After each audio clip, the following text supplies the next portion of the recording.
A source of sinusoidal EMF with constant voltage is connected in series with an oscillating circuit with quality factor Q is equal to 100.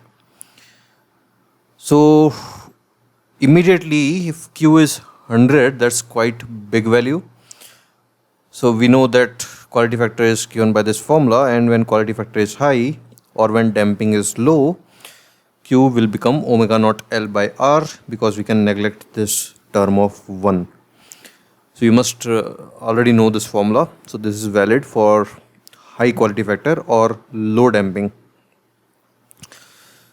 So anyway, at this quality factor, at a certain frequency, the heat reaches the maximum value.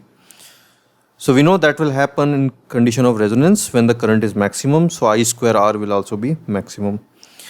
So if that is the case, how much in percentage should the frequency be shifted to decrease the power generated n times? So at resonance, whatever is the power, so if you want to reduce it by n times by varying the frequency, how much that frequency should be shifted? So let's start with what's given to us. So it's a oscillating circuit, so we will have impedance in second case, and first case, because it is resonance, so we simply have R. So initial power is V square by R, and 1 n times less of than is the new power in resistor. That will be, so this I have written in form of I RMS square R. So here R, because power maximum is generated at resonance. So we simplify this and we get Z square is equal to NR square. Z will be XL minus XC, R square plus XL minus XC whole square is equal to N times R square. So he's saying how much the frequency should be shifted. So let's say the new frequency omega is T times omega naught, where omega naught is the resonant frequency. So let's introduce that in this equation. So this becomes N minus 1 is equal to 1 by R square. XL will be omega L, so omega is T omega naught, so T omega naught L minus 1 upon T omega naught C. So what we are trying to do now is we'll try to introduce quality factor, that is omega naught L by R, and you can see that will occur if you take omega naught L outside. So let's take that outside the brackets. It will be omega naught square L square by R square, T minus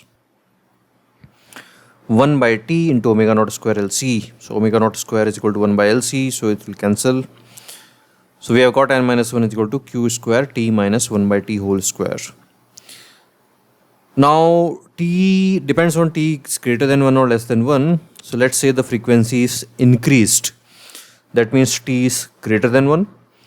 So in that case, if we square, take the root both sides, we'll get root N minus 1 is equal to Q into T minus 1 by T.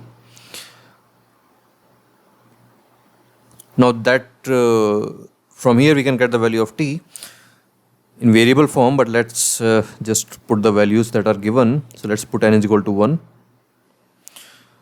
Sorry, my mistake, N should be 2. So we'll put N is equal to 2 and Q is equal to 100 in this equation. So this becomes this. Solving this, we get T is 201 by 200. So that's the fractional increase. So percentage increase will be T omega final frequency minus initial frequency by initial into 100. So this should be actually omega naught. Let me correct that also. Alright.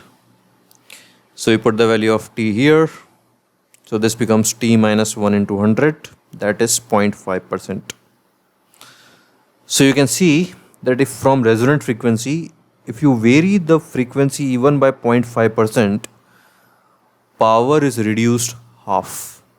So that is the effect of resonance. Good question. All right.